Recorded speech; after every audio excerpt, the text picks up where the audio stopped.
Welcome to the Beginner's Guide to OCR, the podcast for fitness enthusiasts looking to take their game to the next level. I'm Bridget, and today we're diving into the gritty world of obstacle course racing with our episode 1, Training for Your First Spartan Race. So whether you're a regular at the gym or just looking for your next adrenaline rush, this episode is going to be your blueprint to understanding and conquering your first Spartan race. We'll be talking strategy, training, and mindset with our guest, Erin Castell, a seasoned Spartan racer. So lace up those shoes and let's get started. Welcome to the show, Erin. Thanks, Bridget. Awesome intro. That was amazing. Yeah, thank you. So I actually came into this not purposefully not looking up what a Spartan race is because I wanted to see what it is from your perspective. So can you explain for me and for the listener what the heck is a Spartan race? So there are a lot of different, definitions of a Spartan race, and I'm not familiar with the one that they have on their website, but to me, it's a version of an obstacle course race where essentially you're running parts of it and then you're doing some obstacles throughout. Okay. And it's kind of just a challenge overall. So endurance, strength, and kind of doing some crazy obstacles that you may have never come across before in your regular life. Okay, so it's kind of like the only obstacle course race I've ever done is a Tough Mudder. So yeah. Is it similar to that?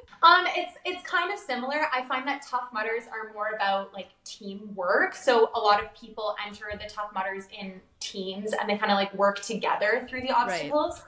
Spartan racing is more individual. You're still running and cheering on everybody around you, but you are kind of racing as an individual, doing the Spartan race. Oh, okay. And I find that they're a little bit more intense. At least that's what I think, and what other people say is that some of the obstacles are a little bit tougher than a Tough Mudder. Okay. Yeah. So a Tough Mudder isn't the toughest. I feel like this might be controversial, but typically Spartan races are a little bit trickier than okay. So you sign up for your first Spartan race. How long before the race should you start training? I know when I did Tough Mudder, I started 4 months before, which I honestly think was probably, I didn't even need to train that long in advance. But for a Spartan race, how long would you train for? So it kind of depends on your goal. My first Spartan race ever, I actually didn't train for it. Oh. I was just generally active, going to the gym, probably 4 times a week. And I would consider myself a fitness enthusiast. Yeah. And I kind of just threw myself into it. I think that a lot of people get turned away from it because they think that they have to be training for a really long time in order to do one of them. But my first one ever, I went in the open category, which isn't the competitive category. So I kind of just did it.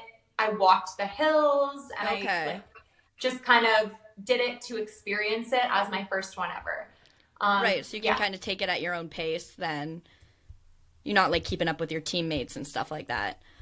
Okay, so you didn't even really train that much. You just kind of went in you're always doing fitness stuff. You love fitness stuff, a fitness enthusiast, as you said. So I see that. So, but if somebody were to, let's say you go to the gym regularly, but you're not maybe a runner, how much running do you need to train for this? So for a Spartan race specifically, they tend to be really hilly. So a lot of them are they take place at ski resorts. So you're kind of going up and down the mountain. Oh my so a lot of people think gosh. there's a lot of running, but it's actually a lot of hiking. Oh. So if I could give any advice in terms of the kind of endurance you need for a Spartan race, it would be, go on the treadmill, crank it to 12-15% and just walk for 30 minutes. Okay. That is actually more similar to what you'll be doing in this Spartan race than running. Okay. And it's a little less intimidating, too, to start off walking on an incline than just thinking that you need to run it the whole time. Yeah, running up a ski hill. Woof! That would be ridiculous. That would be so hard. So, okay, so if you were to train for it, you've done multiple, right? Yeah, I've done all of the distances, including the ultra, but we didn't finish the ultra. So we did one lap of the ultra. How many laps are you supposed to do? 2. Yeah, we only did 1. So the ultra distance is 2 laps of the beast, which is the 21K. But there's everything from the 5K, which is the one that I started with. Okay. So I would recommend just kind of like starting at the 5K, getting a feel for the different obstacles and like what a Spartan race is. Right. And then I naturally just worked my way up. I did the 10K, then I did the 21K, and then attempted the ultra. Right. And why'd you guys stop halfway? Was it just too much? It just happened to be a really bad weekend. I don't sound like a true Spartan because a true Spartan would have probably suffered through it. But yeah, it was just really, really muddy and freezing cold. So it just wasn't our day. Yeah, that's fair. So if you were gonna, like, I know Spencer, your boyfriend, was kind of walking me through how to train for my first Tough Mudder. And when I told him that I was going back to F45, he was like, that's really good. Like, functional training is really good. So are there any kind of different training programs that you would recommend, or like group fitness sessions, or getting a personal trainer, anything like that you would recommend for somebody who's training for their first Spartan race? Yeah, I mean, the cool thing about Spartan is that a lot of it is functional. So you could even just train on your own at home. You don't have to get a personal trainer to do it.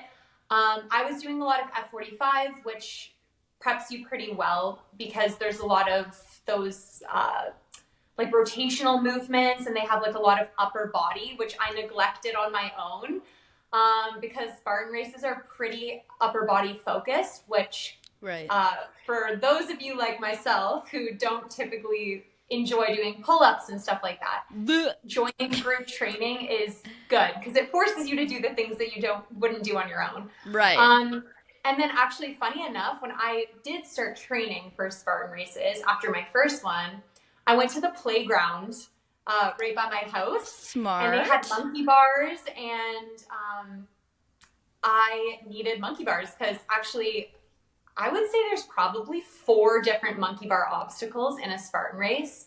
And I don't think I had done them. Yeah. Are like, so hard. I know. So I hadn't done monkey bars since I was like 10 years old at the playground. So I was like, where am I going to get monkey bars? And then I just went to my local playground. Yeah. Where am I going to find monkey bars? Oh my God. That's so funny. Yeah.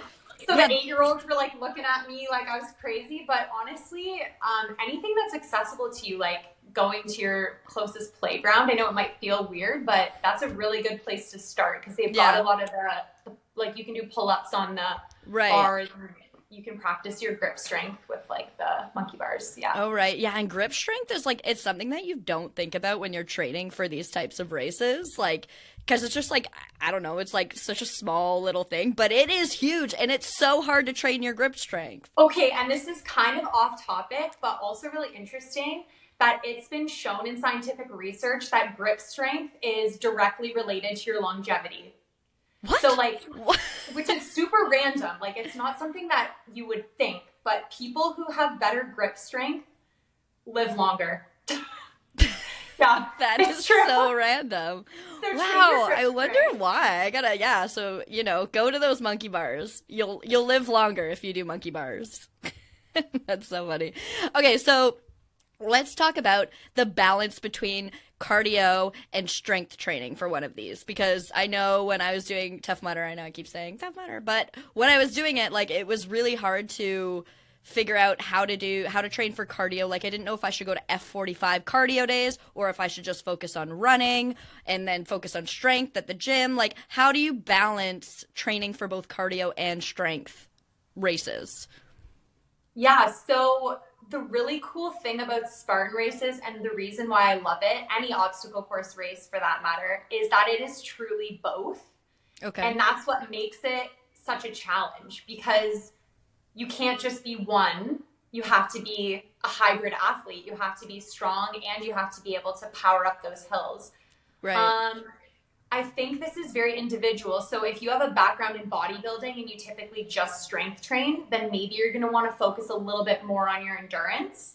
But vice versa, I was mostly an endurance athlete. And like I was saying earlier, my upper body strength was not the best. So I had to put a lot of work into working on my pull-ups and working on my push-ups and being able to like pull the ropes. And I kind of researched what obstacles there would be so I would have an idea of what to train for.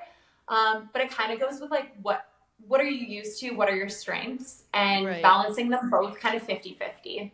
Okay. So I know there was, for Tough Mudder, there was like a training program specifically for Tough Mudder, like an add-on that you could kind of add on that would lead you in the right direction, give you the right kind of exercises to do. Do they have anything like that for Spartan Race? Oh yeah, you can go on Training Peaks, just Google different Spartan Race programs, and they usually have like a beginner, intermediate, and advanced program guide. Oh, cool. Okay. And there's also like 4 weeks, 6 weeks, 6 months. Like you can do any variation like leading up into it. So, and that'll give you like specific exercises that would be good for, I don't know, ropes, or good for upper body and lower body and whatever you need. Yeah, and especially if you've never done one before and you kind of have no idea what to expect or what you need to train, following a training program made by somebody who's either done them before or specializes in them is super helpful. Because like I said, I had no idea what I was doing my first one. And then after I had done one, it gave me a little bit better of an idea of what I needed to work on. Right. Which is kind of like the point of this podcast. Like I found when I was training for Tough Mudder, there wasn't a lot of insight on like what is a Tough Mudder and what to expect. So that's why I wanted to like give people more of an overview of like what can you expect going into this and how can you specifically get ready for it. The sneaky thing about Spartan is that they have a list of all of the obstacles that they've ever had. But you don't know what ones? But they don't actually tell you which ones you're going to be doing. So you have no idea going into it, which is part of the challenge, part of the fun, is it's unexpected and you can't really prepare. I mean, you can, but it can be tricky, I guess. Yeah, that's kind of fun though. I like that. Like, having a general overview of like what to expect, but then every obstacle, like every time you're running, then you come to a new obstacle, you're like, oh, it's this one. Like it's like a surprise every time. Yeah. But I mean, you don't like, I think anyone could do the 5K Spartan Race. I think the first step is just signing up for one and then doing a little bit of training with the help of like the Google plans that you can find online.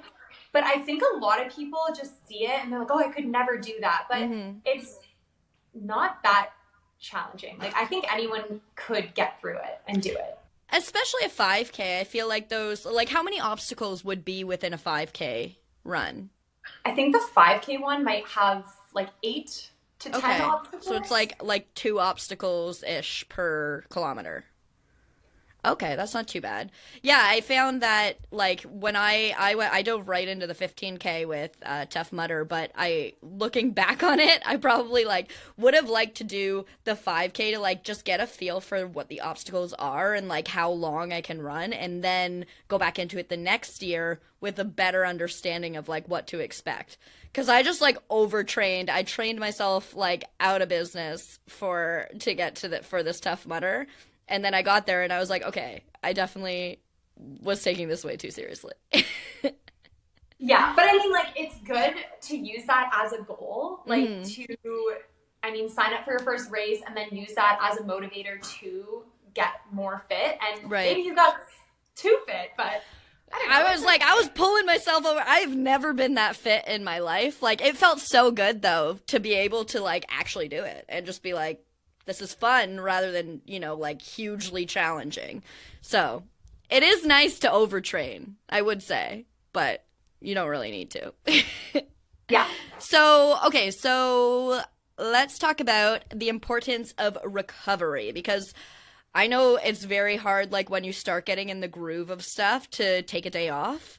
So how do you, like, when should you be taking days off from training? Like, what should a typical week training for this look like? I would say that it depends on what your level is going into it. If you're already someone who's pretty fit, you might not need to take as many days off, or you might not be like as sore. But again, that's where like even I use a program still. Like I'm still on a training program, because even though I feel like I know what I'm doing, I always love the input of a coach. Right. Because sometimes you feel good, and you'll just keep going. But you kind of need that person to be like, hey, actually today you need a rest. And then you feel like validated. You feel validated in your rest day. You're like, okay, somebody else told me to do it. It's okay that I'm doing it. Yeah, but then also like listening to your body and starting off slow. If you're a beginner and you, let's say, don't train upper body at all, and then you start doing like 10 sets of pull-ups or something like that based on your training program, you also need to be like, okay, what's realistic for me? And you don't want to get injured by overtraining too early. So if you're a beginner, I would give yourself a little bit more time. Like I wouldn't sign up for it and then do it that week. Right. If you have no idea, if you've never done it before. So give yourself a little bit of a lead up to kind of just like figure out what works for you. Okay. And then how do you handle training in the like weeks leading up to the race? Like, are you supposed to taper down so that you're more like strong and ready on race day? Or are you supposed to just keep going strong right into race day? Like, what does that look like? So no, usually the week of is a kind of taper week. Okay. Again, depending on like how intense you're going at it, if you're just doing it leisurely, then you could kind of just coast right into it. But if you do want to get the most out of yourself and have the most strength for the race, you're going to want to definitely carb up the day before or even 2 days before, and then reduce your training load. And I would say no strength training within like 3 to 4 days of the actual race itself. Okay. So yeah, you want to go in feeling fresh, and realistically, you're not going to gain any fitness in those like 3 to 4 days leading up to the race. A lot of people are like, oh, I got to get like my last minute training sessions in, but those will probably hurt your performance rather than like boost your performance in the end. True. Okay. So you were saying like carbing up the day before, 2 days before. So what about the morning of? Like, what should you eat? What should you eat before you go into these races?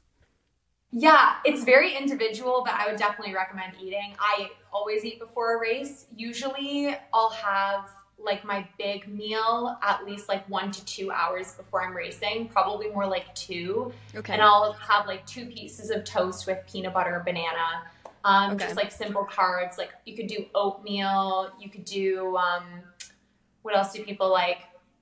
The bagel and peanut butter is like most people's go-to. And then I'll have like an energy gel or gummy about 30 minutes before the race. Okay. Just to like top up that glycogen stores and then go right into the race from there. Okay. And then my last question is, do you have any tips for like mental fortitude during the race when you're like, oh my God, I can't do this anymore. I'm just going to give up. Like how do you keep yourself going? I think just reminding myself, like you've put in the work. So if you've done like a really good training block and you have been working really hard towards your goal, it's going to be hard. There is never a race that I have finished where there wasn't at least like one period of suffering in that race. But that's why we do these things, is to kind of break out of our comfort zone and feel discomfort and feel like maybe you can't do it. But that's what makes the end so much sweeter. So it's easy to say now that I'm not suffering, like looking back into the race, obviously, but I just tell myself, like, you can do it. You're prepped. Like, you've done everything that you can do. And just, I don't know, and I always think of mantras, which is really random, but I'll like think of something and I'll latch onto it and I'll just like repeat it to myself. Okay. So for example, like my last race, I just kept saying like, why not me? Why not me? Like that was my mantra. Like if they can do it, like why not me? Like I can do it too. So like I just kept repeating that in my head. Maybe it's just me that does that. But... I love that. Yeah. What did you do? Like, you did your first one. You did 15K. Like, how did you get through it? Honestly, like, I don't even know. Like, I was with a friend, which I think really helped. Like, just both of us encouraging each other throughout the race. And then she also had, like, her Garmin watch on. I didn't want to use my Apple Watch because, like, we were going through mud, but she was like, no, mine will be fine. So she wore her Garmin watch, and like just looking at the time and like being like, okay, so for the next 11 minutes we're gonna run or whatever, and just like setting little goals along the way really helped. And then obviously, yeah, taking those breaks when you need to, like stop at the Gatorade stops and stop at the water stops and go to the bathroom and walk when you need to, which this one, like, I don't think Tough Mudder, as we talked about, isn't really as intense as a Spartan race, so it was more like you can kind of take it the way that works for you. And there were a lot of other people there, like, going at their own pace. There were people of all ages, so it was more of like a community where everybody's just cheering each other on, and it just really helped. Like, the adrenaline of the day just really helped get through it as well. 100%. And breaking it down, like, obstacle by obstacle, like, I'm going to run to the next obstacle. Yeah. Or I'm going to, like, walk for 3 minutes and then I'm going to run again. Or I see that, like, pole over there and, like, I'm going to start running when I hit that pole. Yes. Like, there's exactly. You can break down the race for sure. That's a great tip. Yeah. Yeah. So it was great. Well, this has been an awesome episode. Thanks for coming on, Erin. Loved all those tips and tricks for people who are just starting out, maybe going to their first Spartan race. We had a lot of Tough Mudder tips in there too. So I think those two races are kind of quite similar. So hopefully this will help anybody who's, starting their journey into OCR. And if you want to support the podcast, make sure to subscribe on your favorite podcast streaming platform, on YouTube, wherever you're watching or listening to this podcast. It will help the podcast grow a lot. And of course, we'll see you next time.